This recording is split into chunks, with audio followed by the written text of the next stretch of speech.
Celebramos la resurrección de Jesús. Amén. Tú y yo estamos en este lugar porque Cristo resucitó. Amén. Y en la resurrección de Jesús hay poder. El día de hoy queremos compartir este mensaje: el poder de la resurrección. Y el poder de la resurrección responde a la pregunta: ¿quién es Jesús? ¿Quién es Jesús? En el Evangelio de Mateo, capítulo 16, versículo del 13 al 20, nos habla acerca de un pasaje. Y dice ahí que viniendo Jesús a la región de Cesarea de Filipo, preguntó a sus discípulos diciendo: ¿quién dicen los hombres que es el Hijo del Hombre? Y ellos dijeron: unos Juan el Bautista, otros Elías, y otros Jeremías, y algunos de los profetas, algunos de los profetas. Y el versículo 15 les dice: y él les dijo: ¿y vosotros quién decís que soy yo? Respondiendo Simón Pedro dijo: tú eres el Cristo, el Hijo del Dios viviente. Entonces le respondió Jesús: bienaventurado eres Simón, hijo de Jonás, porque no te lo reveló carne ni sangre, sino mi Padre que está en los cielos. En la historia de la humanidad, hermanos, y fuera de la Biblia, fuera de la palabra de Dios, cuando nosotros nos enfrentamos ante una sociedad que está plagada de la filosofía humana y tenemos que dar testimonio de nuestra fe, muchas veces es necesario conocer el trasfondo histórico de Jesús. Porque no simplemente es creer en Cristo por creer, sino conocer a ese Cristo de la gloria. Y muchas veces nosotros, nuestra base y nuestra norma y nuestra regla principal de fe y conducta, creemos que es la palabra de Dios porque fue inspirada por Él.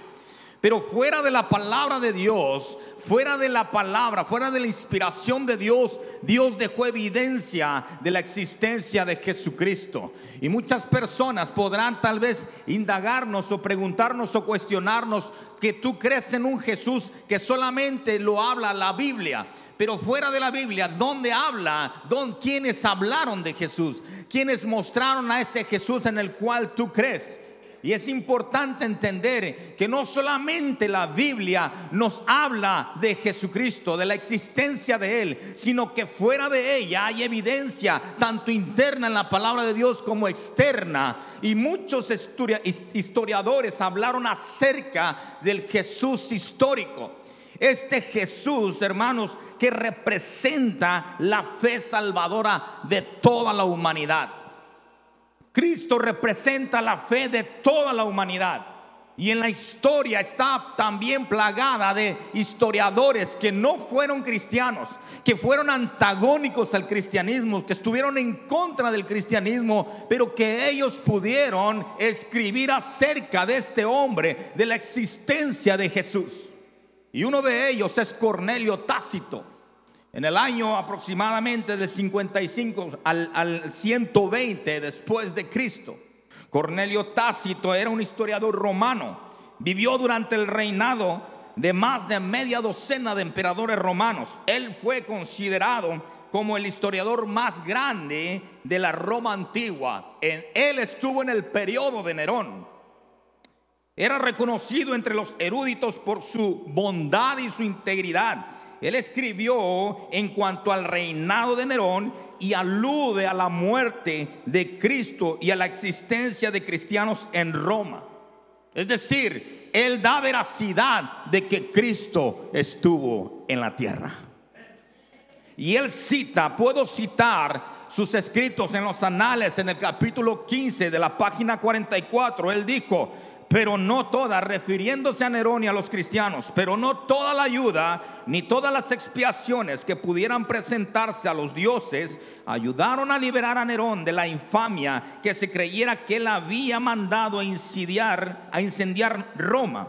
Por lo tanto, para suprimir el rumor, él falsamente hizo que cargaran con la culpa y castigos con las torturas más elaboradas a las personas llamadas comúnmente cristianos. Él habló de los cristianos, las cuales eran odiadas por sus atrocidades.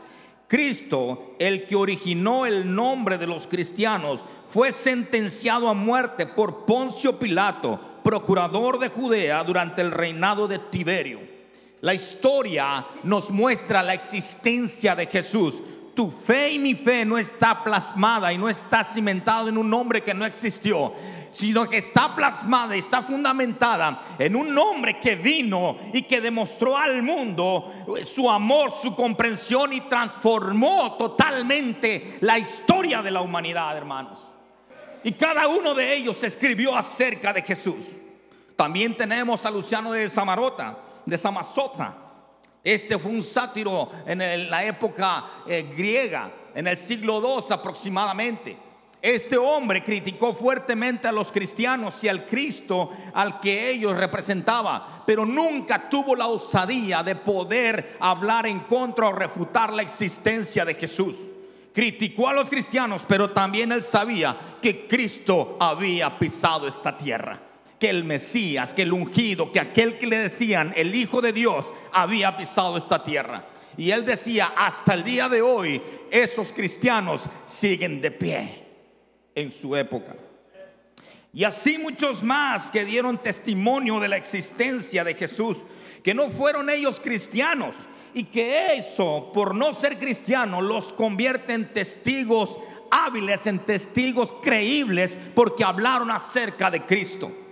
Tal como Suetonio, Plinio el joven, Talos en el 52 después de Cristo. De este Talos hay un comentario muy importante que habla acerca de cuando Cristo murió y cómo el día se oscureció y hubo un temblor en ese momento. Y él habla acerca de eso, que cuando un hombre fue crucificado, el día se oscureció y hubo un temblor que sacudió la tierra.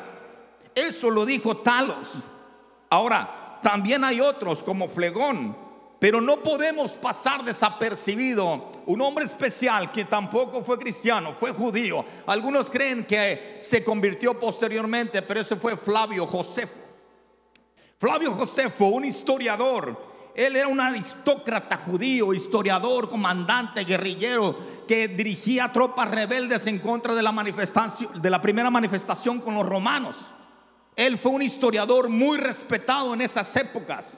Aproximadamente en el 37 al 100 después de Cristo, él estuvo hablando y escribiendo.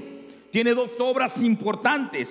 Una de ellas son las antigüedades judías, y la otra es un libro que habla acerca de la existencia de Jesús. Flavio Josefo fue un intérprete durante la revuelta judía. Y dentro de sus obras que los escribió las guerras judías en la década de los 70, y todavía se extendió mucho más. Él escribió acerca de este hombre, de Jesucristo. En su obra Antigüedades Judías dijo: fue alrededor de esa época que Jesús, un hombre sabio, si es correcto llamarlo un nombre, porque era un hacedor de obras maravillosas, un maestro de aquellos que reciben la verdad con placer. Él trajo así a muchos de los judíos, tanto como de los gentiles. Él era el Cristo. Flavio Josefo lo declaró como el Cristo.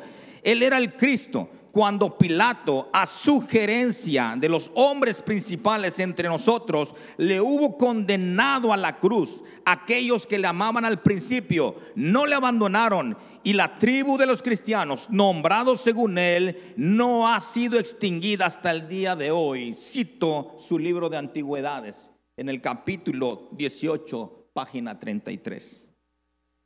Es por eso, hermanos, que nuestra fe no está basada en un hombre que dicen algunos que si hay algún sustento histórico. La historia habla de la existencia de Jesús.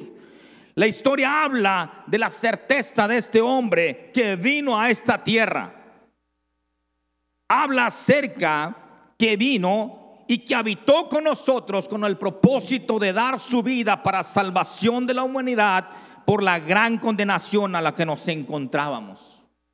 Por eso, contestando a la pregunta, ¿quién es Jesús? Jesús es el Hijo de Dios. Jesús es el Cristo. Jesús es el Mesías. Jesús es el Hijo del Dios viviente. Dios dejó evidencia interna en su palabra, pero también dejó una evidencia externa del nacimiento, de la vida y del ministerio de Jesús. Ese es el Dios que nosotros tenemos. Romanos capítulo 8, versículo 11.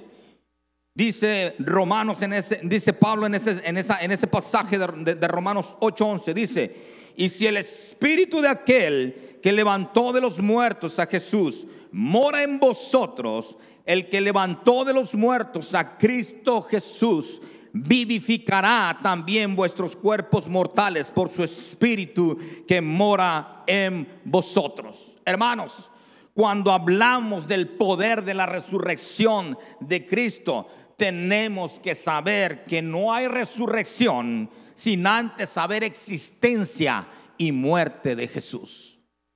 Por eso es importante que tú y yo entendamos que no creemos en un Jesús falso, que no creemos en un Jesús inventado, que creemos en un Jesús que la palabra inspirada de Dios da testimonio de él, y que la historicidad de la humanidad habla acerca de ese hombre, de un hombre que fue crucificado, de un hombre que llamó a varios, que cambió al mundo, que transformó la mente de las personas, que hizo milagros, que hizo prodigios, que hizo señales, que aun cuando ellos no eran sus seguidores, pero reconocían la obra de ese gran maestro.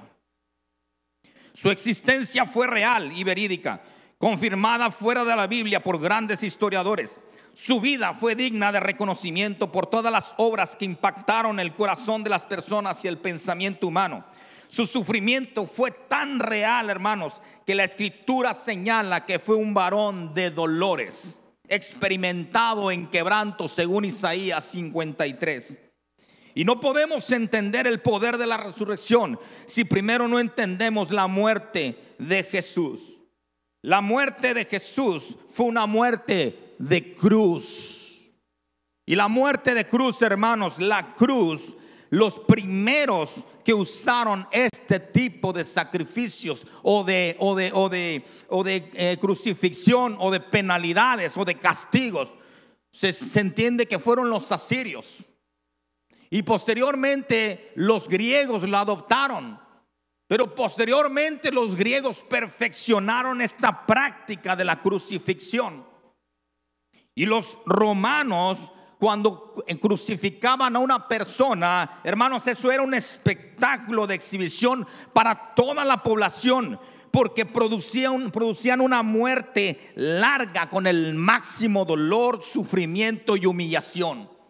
Las personas que eran crucificadas era una exhibición de la justicia romana en ese entonces, pero una exhibición humillante para la persona. Era el máximo dolor que una persona pudiese experimentar, y Cristo experimentó el sacrificio por medio del castigo de los romanos a través de la crucifixión. Pero todo había sido profetizado desde antes. En Cristo se cumplieron todas y cada una de las profecías. Jesús murió en una cruz y recibió el castigo más inimaginable que podemos pensar. Dicen algunos que Jesús en el Getsemaní, antes de ser entregado, dice que subió al huerto del Getsemaní, y cuando estaba con sus discípulos, él les dijo: mi alma se encuentra profundamente agobiada. Y subió a orar, y cuando estaba orando en el Getsemaní, literalmente dice que sus sudor eran como grandes gotas de sangre. Es decir, estaba en un proceso de sufrimiento. Curiosamente, la palabra Getsemaní significa moler, porque era el lugar donde molían el fruto del olivo. Y curiosamente, en la escritura, en Isaías 53, dice que él fue molido por nuestros pecados. ¿Qué significa esto? Que Jesucristo en ese momento estaba pasando por una agonía, porque estaba siendo molido literalmente, porque él sabía lo que venía, sabía que venían por él y que iba a pasar por la muerte. Es por eso que en Mateo 26:39 dice que yendo un poco adelante se postró sobre su rostro, orando y diciendo: Padre mío, si es posible, pasa de mí esta copa, pero no sea como yo quiero, sino como tú quieres. Jesucristo en ese momento, en ese Getsemaní, en ese momento de agonía, en ese momento de sufrimiento, Él sabía que estaba renunciando a sí mismo. Él tenía el poder para decir no también, pero Él decidió dar su vida, renunció a su voluntad, le dijo: Padre mío, si es posible, pasa esta copa de mí. ¿Qué contenía la copa? ¿Qué es lo que contenía esa copa? En esa copa venían todos nuestros pecados, toda nuestra maldad, todo el sufrimiento que Cristo iba a adoptar, iba a recibir el castigo sobre de Él. Y dijo: si es posible, pasa de mí esta copa, pero que no se haga mi voluntad, sino la tuya, Señor. Y cuando Cristo se levantó de ahí, dice la palabra de Dios en el libro de Juan, que vino, era de noche cuando bajaron, encontró a sus discípulos dormidos y que los levantó y les dijo, cuando empezó a hablar con ellos, empezó a venir, vinieron los romanos, las tropas, y dice: aquí el que me va a entregar. Y Judas vino y dice que le dice: maestro, y le da un beso. Y cuando vienen a decir quién es Jesús, dice que Jesús levantó la mano y le dijo: yo soy, y todos cayeron al suelo por el poder de Dios. Hermanos, Cristo dio su vida total, renunció a todo lo que tenía por amor a nosotros. Por amor a nosotros. Jesús en el Getsemaní entregó su voluntad total a Dios el Padre. Es ahí donde muchos aseguran que entregó su vida por nosotros, y en el Gólgota entregó su cuerpo. Jesús pasó por un proceso. El sufrimiento de Jesús fue muy alto, ya que los romanos se apoderaban del cuerpo de las personas y les infligían el mayor dolor posible. Cristo sabía lo que se estaba enfrentando, de tal manera que cuando vinieron los soldados romanos por él, uno de sus discípulos dice que sacó la espada y ¿qué hizo? Le cortó la oreja a un soldado llamado Malco. Y Jesucristo le dijo a su discípulo que guardara la espada, Pedro, porque todo aquel el que mata espada muere, le dice. Y pegó, restauró su oreja. Le dice: ¿acaso tú no crees que yo puedo orar al Padre y me enviaría 7 legiones de ángeles? Si una legión de ángeles se conforma por 7,000, imagina ahora 7 legiones. Si solamente un ángel va a encadenar a Satanás, ahora 7 legiones. Yo me imagino en ese momento que el Señor en el cielo, en el reino de Dios, los ángeles estaban preparados simplemente para que dieran la orden para poder ir por el Hijo de Dios. Pero eso no se iba a cumplir, porque Cristo vino a cumplir las profecías, la palabra. Él vino a entregar su voluntad. Él sabía que tenía el poder para dar su vida, pero también tenía el poder para tomarla a sí mismo. Y Él pasó por el proceso del sufrimiento. Una noche antes de la crucifixión fue golpeado y azotado en repetidas veces con un látigo romano de 3 puntas cubiertas con pedazos de huesos o metal. Jesucristo fue sometido al peor de los sacrificios, al peor de las torturas. Cuando estuvo en el pretorio, fue castigado, fue azotado. La ley judía decía que tenían que recibir 40 azotes menos unos para poder mostrar un poco de bondad. Y era una ley moral entre ellos, que no podían azotar a más de 40 azotes a sus hermanos, porque podían quedar con alguna deficiencia física. Así es que aplicaban la ley y daban 40 azotes menos uno, 39 azotes. Pero resulta que Jesucristo no simplemente recibió 39 azotes, porque este látigo poseía 3 puntas de metal. Y en esas puntas de metal tenía como una especie de navaja que tipo así como una, ¿cómo se llama? Como una uña, que al momento de darle latigazo literalmente desprendía la piel de la persona. Entonces, si usted se pone a pensar, dentro de esos latigazos que él recibió, no recibió simplemente 39, porque tenía 3 puntas, 3 correas que le daban el azote. Es decir, si usted hace esa operación, Jesucristo no recibió 39, sino 117 latigazos en ese momento, porque cada latigazo le daban 3 golpes y arrancaban piel de su cuerpo, de tal manera que él quedó desfigurado de su cuerpo, de tal manera que él sufrió el peor de los azotes en repetidas veces con ese látigo, que desgarró los músculos esqueléticos y preparó las condiciones para un colapso circulatorio. Le colocaron una corona de espinas. Algunos historiadores dicen que parecía como un casco, que estaba repleto de espinas. Por obra del Espíritu Santo, el Señor guardó su vida, porque se pudo haber clavado una aún más todavía profundamente. Pero Dios tenía preparado a ese hombre. Jesucristo estaba preparado para la muerte. Entre las 9 de la mañana y poco antes del ocaso, sufrió heridas importantes en las manos, en los pies y finalmente en el costado con una lanza. Mira, hermano, nosotros tenemos la imagen de un Cristo, de Jesús crucificado. Y tenemos la imagen que cuando el soldado romano atravesó su lanza, se le acercó y lo apuntaló con la lanza. Pero muchos historiadores no dicen que fue así. Muchos historiadores dicen que este soldado tomó la lanza y se la arrojó directamente a Jesús, clavándola directamente en el costado, traspasando su capa torácica, y llegando a poder dañar internamente la bolsa pleural que recubre el corazón, y tocando el corazón, él sufrió una herida importante que prácticamente en ese momento era el momento decisivo para que él pudiese morir en ese momento.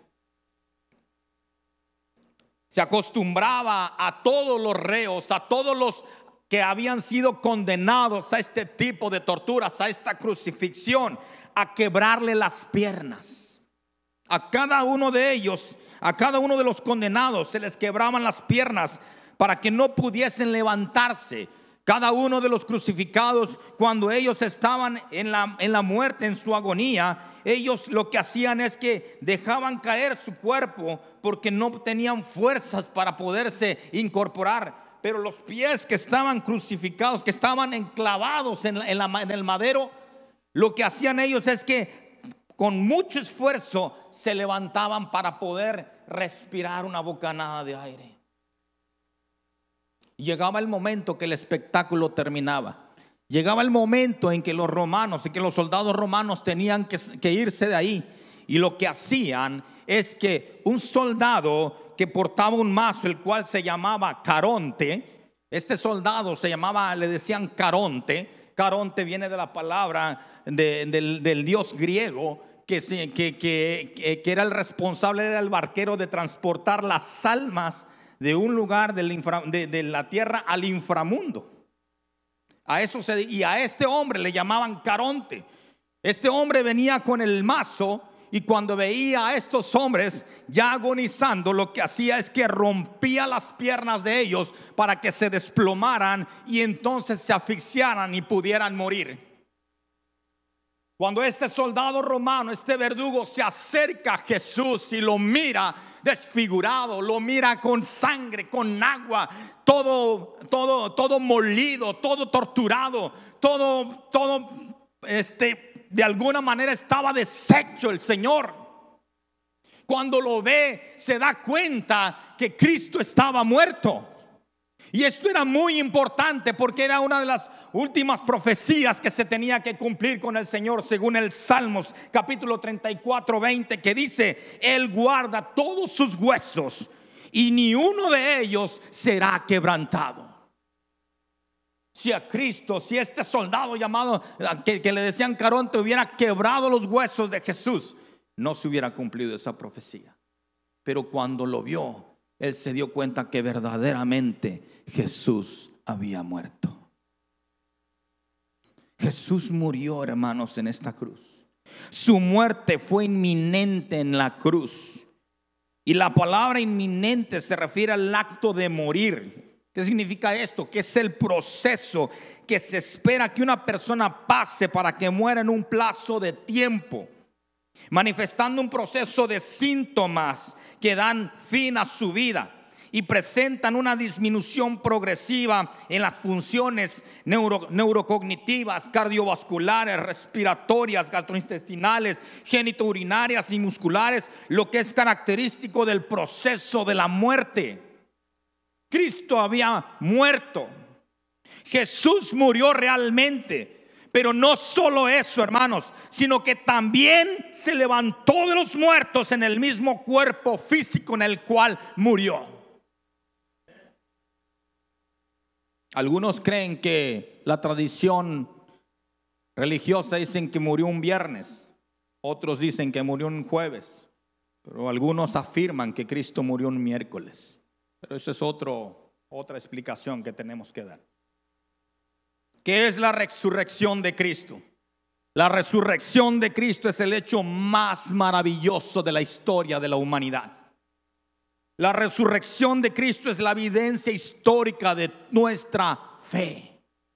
La resurrección de Cristo, hermanos, es algo en la cual nos apoyamos firmemente y creemos, y por eso adoramos a un Dios que no simplemente murió, sino que resucitó al tercer día. Sin la creencia en la resurrección, la fe cristiana no podría haber llegado a existir. En el libro de Mateo, en el Evangelio de Mateo, capítulo 28, quiero que vayamos a Mateo 28, capítulo 28. Por favor, proyéctamelo ahí. Vamos a leerlo rápidamente porque tengo muy poco tiempo. Mateo capítulo 28, del versículo 1.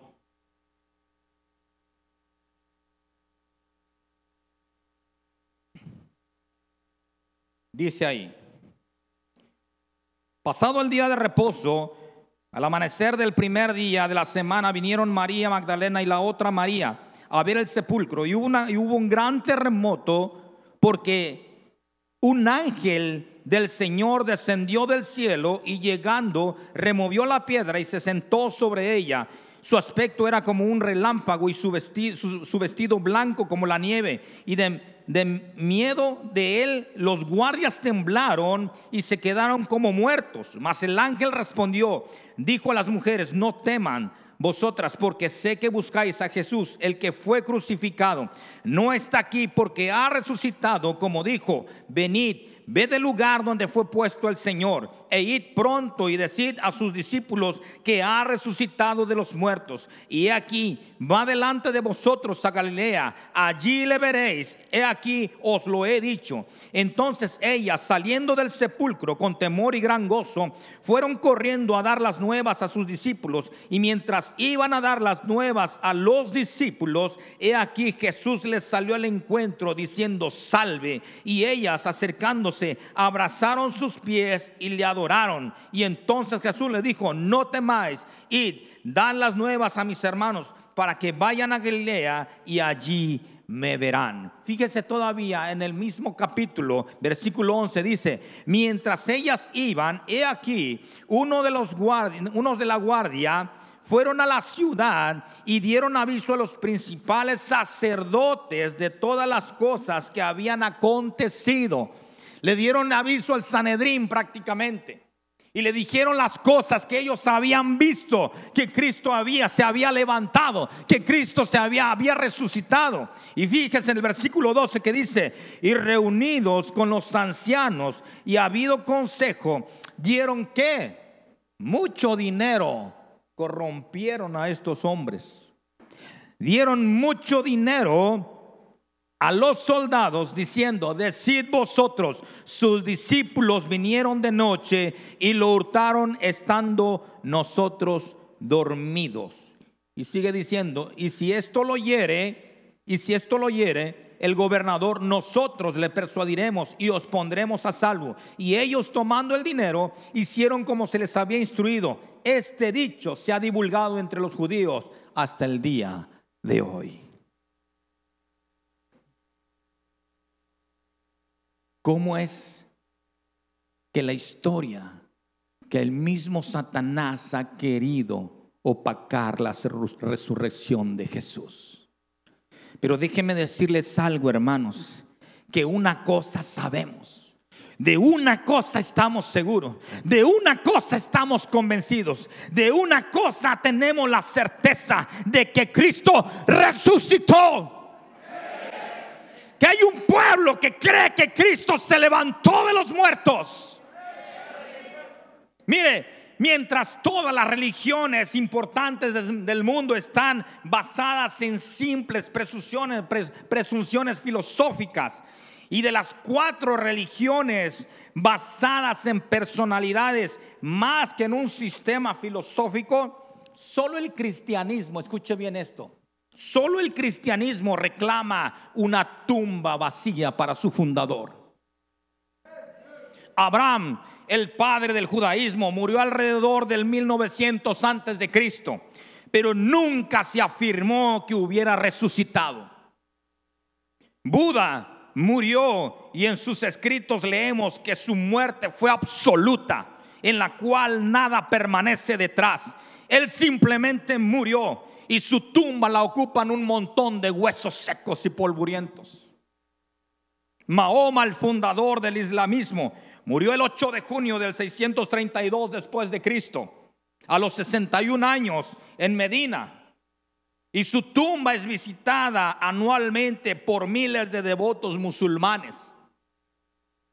Pero todos estos millones y millones de judíos, budistas y mahometanos están de acuerdo en que sus fundadores nunca han salido del polvo, ni de la tumba se han levantado, no han resucitado. Pero cuando una persona visita la tumba de Jesús allá en Jerusalén y se mete a ese lugar, él puede constatar, él puede observar, él puede dar la evidencia de que en ese lugar no existe un cuerpo, que inclusive hay un letrero que dice: el que estuvo aquí ya no se encuentra porque ha resucitado.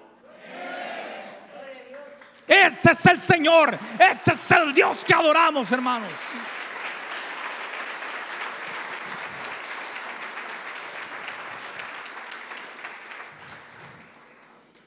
Porque solamente Jesús tiene el poder para entregar su vida y para volverla a tomar, dice la palabra. Juan capítulo 10 versículo 18. Juan capítulo 10 versículo 18. Fíjese lo que dice el evangelio de Juan. Juan capítulo 10 versículo 18. Rápidamente, por favor.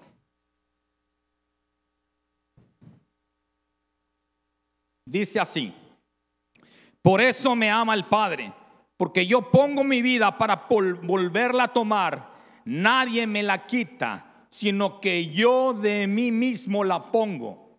Tengo poder para ponerla y tengo poder para volverla a tomar. Este es el mandamiento que recibí de mi Padre. Ninguno de estos hombres, líderes religiosos, tiene el poder que tiene Jesús. Ninguno de ellos. La verdad del cristianismo está basada en la resurrección de Cristo. El libro de Hechos es un relato de la proclamación de los apóstoles, que los apóstoles hicieron acerca de la resurrección de Cristo. Y el libro de Apocalipsis repetidamente muestra al Cristo resucitado, reinando en el cielo, y predice su regreso para conquistar a sus enemigos y reinar en gloria. Por consiguiente, todo el Nuevo Testamento da testimonio de la realidad de la resurrección de Cristo. Ahora la pregunta que yo les hago: ¿qué nos dio el poder de la resurrección de Cristo? ¿Qué nos dio el poder de la resurrección de Cristo? Entre tantas cosas importantes, el poder de la resurrección de Cristo nos dio vida. Nos dio vida. Mi nueva vida es el resultado de la misericordia de Dios mediante su resurrección. Nos recreó nuevamente, nos hizo nuevas personas. A muchos Dios tuvo que cambiar todo en su vida, hacerlos de nuevo, cambiar su naturaleza. Desde amistades, desde su forma de vestir, desde su forma de hablar, desde su forma de pensar, desde los lugares que frecuentaba, hábitos que tenían que quitar: mentira, robo, engaño, ofensa, murmuración. Cambió nuestra forma de ver las cosas. Nuestra vida no era vida, creíamos que era vida. Tomábamos lo malo por lo bueno. Le dio sentido a nuestra vida. Ahora entendemos lo que verdaderamente es importante: la familia, la fe, mi relación con Dios, mi esposa, mis hijos, mi relación con mi prójimo, el cuidado de mi salud y todas aquellas que no valorábamos al principio. Por eso dice Primera de Pedro, en el capítulo 1, versículo 3, dice: bendito sea el Dios y Padre de nuestro Señor Jesucristo, que por su gran misericordia y mediante la resurrección de Jesucristo nos ha hecho nacer de nuevo a una esperanza viva. Hermano, nosotros tenemos la esperanza. Y la esperanza es esperar, dice la palabra, que es esperar con gozo, porque creemos que así como Cristo se fue, regresará algún día por su pueblo. Y esa es nuestra esperanza. Efesios 2, del 1 al 2, dice: y Él os dio vida a vosotros cuando estabais, ¿cómo? Muertos. Tú y yo, hermanos, estábamos muertos en nuestros delitos y pecados. Muertos en vuestros delitos y pecados, y en los cuales anduvisteis en otro tiempo, siguiendo la corriente de este mundo, conforme al príncipe de la potestad del aire, el espíritu que opera en los hijos de desobediencia. Y la palabra espíritu viene del griego neuma, que es aire, no se ve. Satanás es el príncipe de la potestad del aire, no del infierno. Él no es señor del infierno, del aire, se mueve, no lo vemos. Y el hecho de que no lo veamos tiene muchas veces potestad sobre nosotros por el pecado que habita en el hombre. Influye en sus decisiones. Y ese espíritu opera, dice, en los hijos de desobediencia. El poder de la resurrección de Cristo no simplemente nos dio vida, también nos dio fe. El poder de la resurrección de Cristo nos dio fe. Creemos en un Dios amoroso, creemos en un Dios compasivo, creemos en un Dios que nos sana, creemos en un Dios que nos oye, creemos en un Dios que nos entiende porque se hizo hombre. Hebreos 4:15, busque Hebreos 4:15. Dice así: porque no tenemos un sumo sacerdote que no pueda compadecerse de nuestras debilidades, sino que fue tentado en todo según nuestra semejanza, pero sin pecado. Fíjense bien, escuche bien esto. Cristo te entiende a ti y a mí. Dice la palabra que Él fue tentado en todo, pero con la excepción de que no pecó. Algunos creen, algunos piensan y creen que Cristo fue tentado en todas las cosas, tanto en lujuria como en pecado de avaricia, en todos. Pero hay dos formas de poder engendrar o provocar pecado en el hombre. Una es la interna y la otra viene externamente. Nosotros, dice la palabra de Dios en Santiago, que pecamos ¿cómo? Por nuestra propia concupiscencia. Es decir, que nace de nosotros porque lo traemos dentro, en nuestra naturaleza. Nos llama la atención hacer el mal. Cuando no nos ven, nos llama la atención hacer el mal. Cuando a nadie te ves, cuando verdaderamente demuestras quién eres tú. Pero hay otra tentación que viene de manera externa. Y dice la palabra en Hebreos que Cristo fue tentado en todo. Es decir, que Él no recibió una tentación interna. Es decir, no nacía de Él. Él no tenía ese deseo, esa concupiscencia de pecar. Porque si Él hubiese tenido el deseo y la concupiscencia de pecar, entonces Cristo necesitaba que alguien muriera por Él, porque era un pecador también. Pero su tentación no era interna. Él no deseaba hacer el mal. Su tentación era externa. Y como externo, Él venció la tentación. Por eso Él te entiende a ti y a mí. Por eso es que el poder de su resurrección no solamente nos dio vida, también nos dio fe. Porque ahora podemos creer en un Dios santo, en un Dios perfecto, en un Dios que no peca, en el Cordero de Dios que verdaderamente quita el pecado del hombre. El poder de la resurrección de Cristo también nos dio salvación.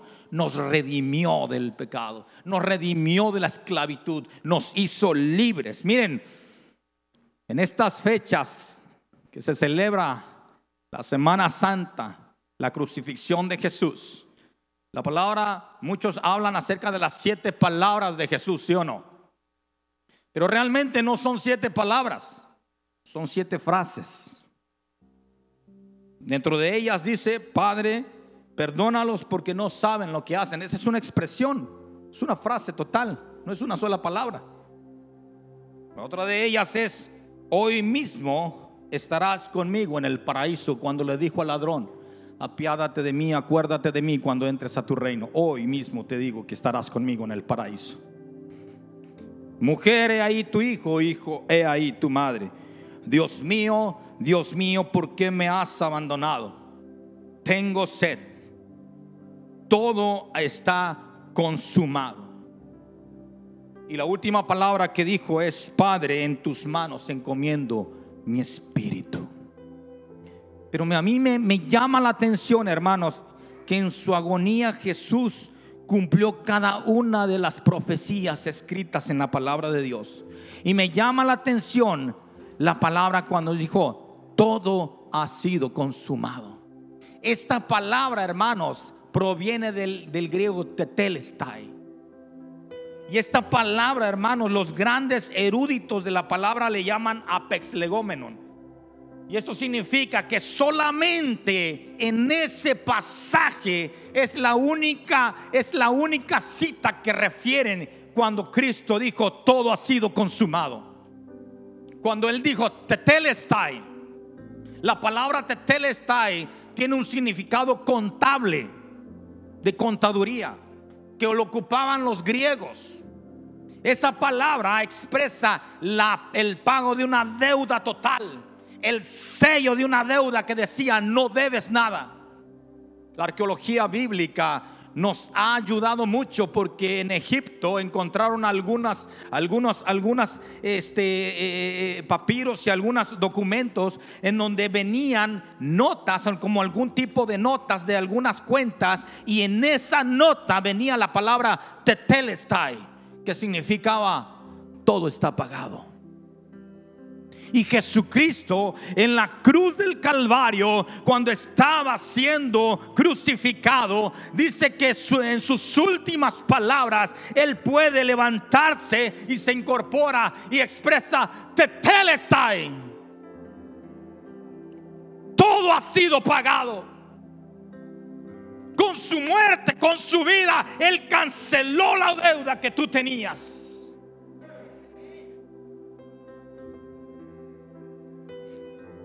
Por eso es que cuando hablamos de la crucifixión y de la muerte de Jesús, podemos ver que cuando Cristo murió, el mismo mundo, la misma naturaleza dio evidencia del Hijo de Dios.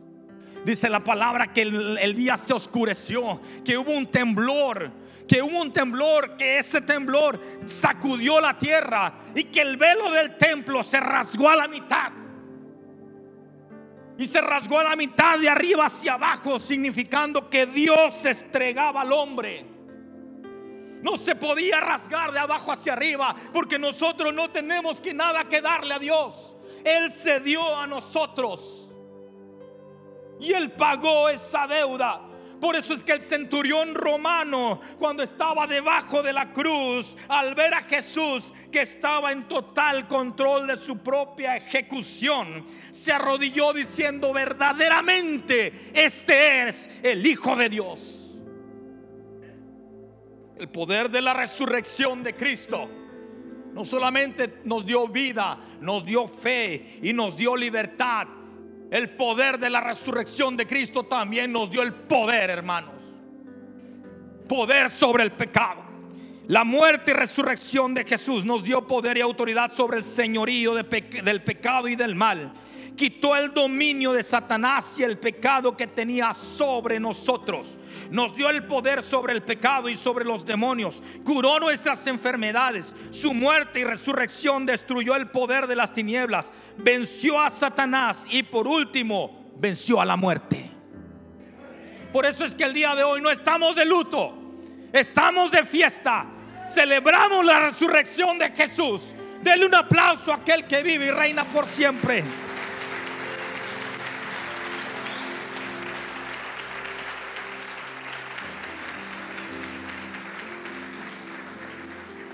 La carta a los Colosenses en el capítulo 2, versículo del 13 al 15. Dice ahí: y a vosotros, estando muertos en pecados y en la incircuncisión de vuestra carne, os dio vida juntamente con Él, perdonándoos todos los pecados, anulando el acta de los decretos. Subraye: anulando el acta de los decretos que había contra nosotros, que nos era contraria, quitándola en medio y clavándola en la cruz, despojando a los principados y a las potestades, los exhibió públicamente, triunfando sobre ellos en la cruz. ¿A qué se refiere la palabra de Dios cuando habla del acta de los decretos? El acta de los decretos, hermanos, en la antigüedad se levantaba un acta contra todos los delincuentes que hacían algún ilícito, que mataban, que cometían algún daño. Y en esta acta se registraban todos sus malos hechos y eran usados para condenarlos a ellos.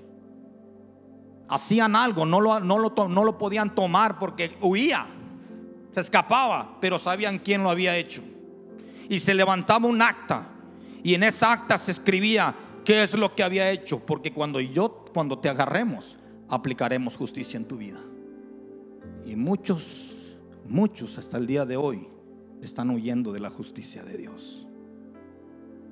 Algún día se nos terminará el tiempo, porque hay un acta. Desde Adán y Eva, cuando pecaron, cayeron, hubo un muro de separación. El pecado los separó de Dios y se levantó esa acta, porque cada vez que pecamos se escribe en un acta. Dice en el libro de Apocalipsis, dice: y vi, Señor, que se abrieron los libros donde estaban anotados todas las cosas. Dios nos habla acerca de eso. Y esta acta, hermanos, esa acta simbolizaba en ese entonces la pecaminosidad registrada del hombre, que no tenía cómo pagar esa deuda. Es decir, era su sentencia de muerte. Esa acta simbolizaba la sentencia de muerte de la persona, que cuando lo tomaran era juzgado a morir, apedreado, quemado, como sea, pero era muerto. Tú y yo tenemos una sentencia. Teníamos una sentencia. Y dice ahí la palabra de Dios que Jesús pagó el precio por medio de su muerte, y fue por medio de su muerte que proclamó libertad a nuestras vidas, exhibiendo a todo principado y potestad. Hermanos, Satanás tenía el control y el dominio de nosotros, porque ese pecado que teníamos, él lo había metido a la humanidad y nos había hecho esclavos de él. Por eso éramos fáciles de caer en el mal. Hasta la fecha el hombre es fácil de pecar, porque está dominado por Satanás. Y esto es lo que Cristo vino a deshacer, las obras del diablo. Por eso dice Colosenses que: y vosotros, estando muertos en pecados y en la incircuncisión de vuestra carne, os dio vida juntamente con Él, perdonándonos todos los pecados, anulando el acta de los decretos que había en contra de nosotros, que nos era contraria, quitándola de en medio y clavándola en la cruz, despojando a los principados y a las potestades, los exhibió públicamente. Cuando Cristo estaba en la cruz y cuando Él pudo expresarte: Telestai, todo ha sido pagado, la condena de ellos cae sobre mí. yo la he pagado. Ahora ellos son libres y pueden obtener perdón de sus pecados por medio de mi sacrificio. Tú estás aquí porque Cristo ha limpiado tus pecados. Ya no hay un acta que te declare culpable. Ahora hay un sacrificio que te declara libre. Hay un sacrificio que te declara libre. Cristo, hermanos, cuando Él murió, algunos especulan que Cristo bajó a los infiernos, pero realmente esta creencia, vamos a terminar ya con esto. ¿Me dan 5 minutos más? Algunos creen que Cristo descendió a los infiernos, pero realmente esta creencia data del 390 por un personaje llamado Rufino. Y este personaje Rufino habló acerca del credo de los apóstoles. El credo de los apóstoles no es un credo inspirado por Dios, pero fue un credo que se juntaron en un concilio para poder estipular la línea doctrinal por el cual las iglesias se deberían de conducir, porque se estaban levantando falsos maestros. En esos tiempos se levantaban falsos maestros creyendo, algunos decían que Cristo no era divino ni era humano a la vez. Otros creían que Cristo, cuando lo crucificaron y lo descendieron de la cruz, se levantó y salió corriendo. Fue escrito en los libros apócrifos. Otros creían en el docetismo, y así muchas otras creencias religiosas que hasta el día de hoy siguen emergiendo. Pero el credo de los apóstoles, cuando este personaje, haciendo referencia a la muerte de Jesús, expresó en la parte del credo de los apóstoles y dice, y manifestó ahí, dice así: fue crucificado, muerto y sepultado, descendió a los infiernos, resucitó al tercer día. ¿Usted se acuerda del credo? ¿Sí se acuerda del credo? Acuérdese que hasta en la católica se lo hicieron a que se lo aprendieran de memoria, ¿sí o no?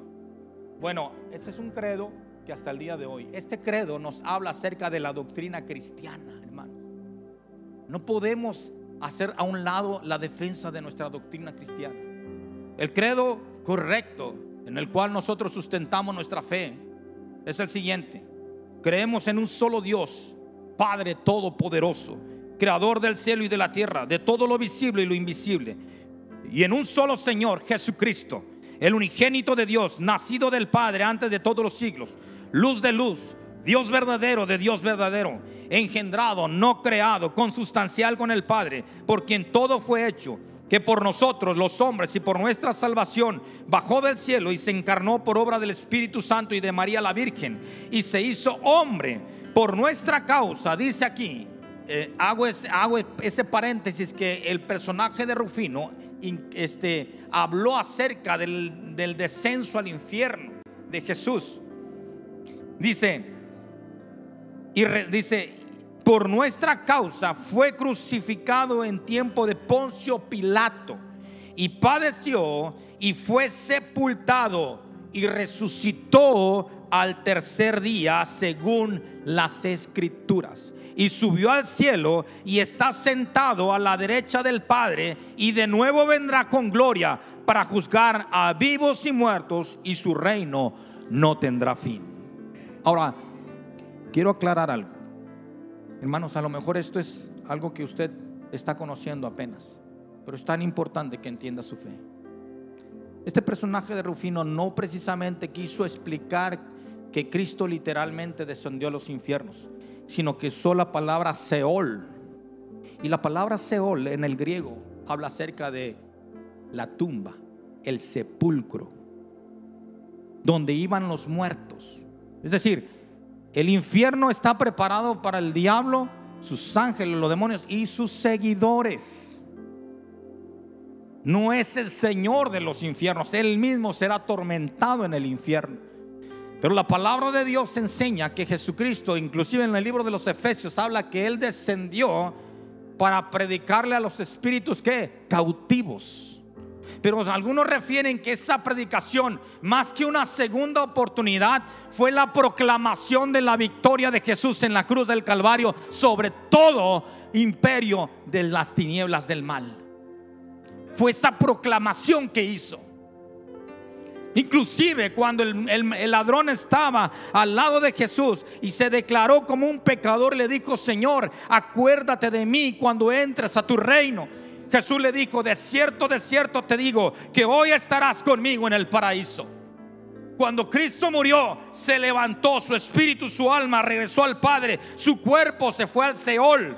Ahí quedó en el lugar de la tumba, como dijo Jonás, que estarían 3 noches y 3 días como en el vientre del pez, en la tumba, en el centro de la tierra. ¿Y qué sucedió? Cristo se levantó, Cristo se elevó a los cielos, regresó al Padre. Y eso es algo que debemos entender, que esa es una promesa, que su resurrección traerá resurrección a nosotros. Por eso es que cuando alguien muere, hermanos, cuando alguien muere, cuando un cristiano muere, su vida, su espíritu, su alma va a Dios en el momento. Nosotros no creemos en el sueño del alma, creemos en el estado intermedio del hombre, que Dios nos levanta y podemos disfrutar de su presencia. Pero así como Cristo estuvo ante la presencia de Dios, hubo un lapso donde Él fue a hablarle a los espíritus cautivos y trajo con Él cautiva la cautividad. Se llevó su cautividad, fue por Abraham, fue por Jacob, fue por los padres de la fe y se los llevó a todos ellos. Pero descendió y se llevó y estuvo con el Padre. Pero posteriormente, al domingo, al tercer día, el domingo temprano, Él regresó a su cuerpo y se encontró con la muerte directamente, a quien tenía que destruir.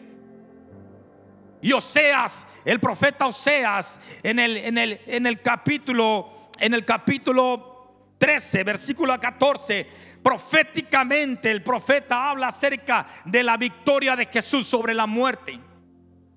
Cuando le dice, cuando Cristo desciende al sepulcro, Él se puede encontrar con la muerte y le dice: muerte, yo seré tu muerte, y oh sepulcro, yo seré tu victoria.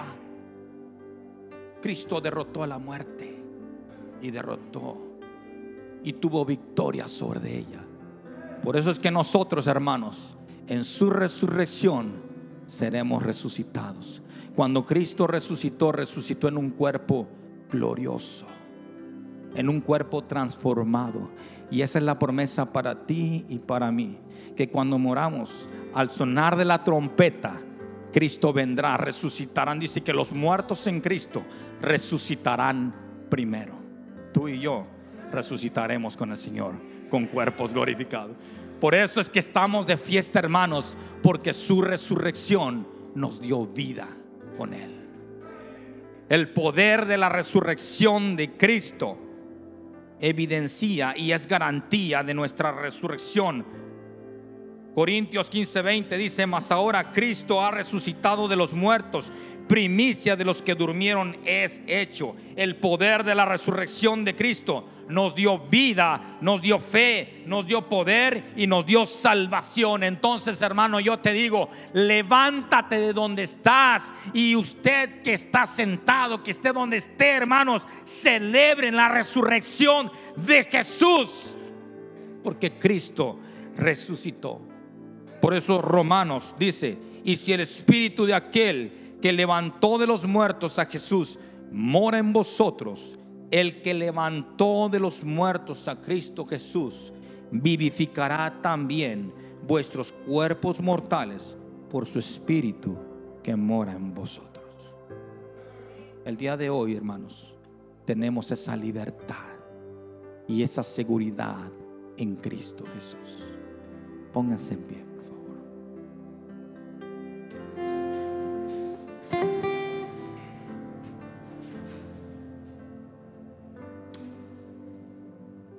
Podemos celebrar la resurrección de Cristo, el hecho más glorioso que marcó la historia de la humanidad. Levanta tus manos ahí donde estás. Y podemos decirle: Señor, gracias porque me diste libertad, pagaste el alto precio. Ahora soy libre, soy tu hijo y soy heredero del reino de Dios. Gracias por tu sacrificio, gracias por la libertad, gracias por el perdón, gracias por la salvación. Señor, el día de hoy celebramos tu resurrección, que tú vives y reinas por los siglos de los siglos, y eres el único digno de recibir la gloria y la honra. Aleluya. Dale un aplauso al Señor. Aleluya. Amanecer, un gran estruendo se escuchó. ¿Dónde está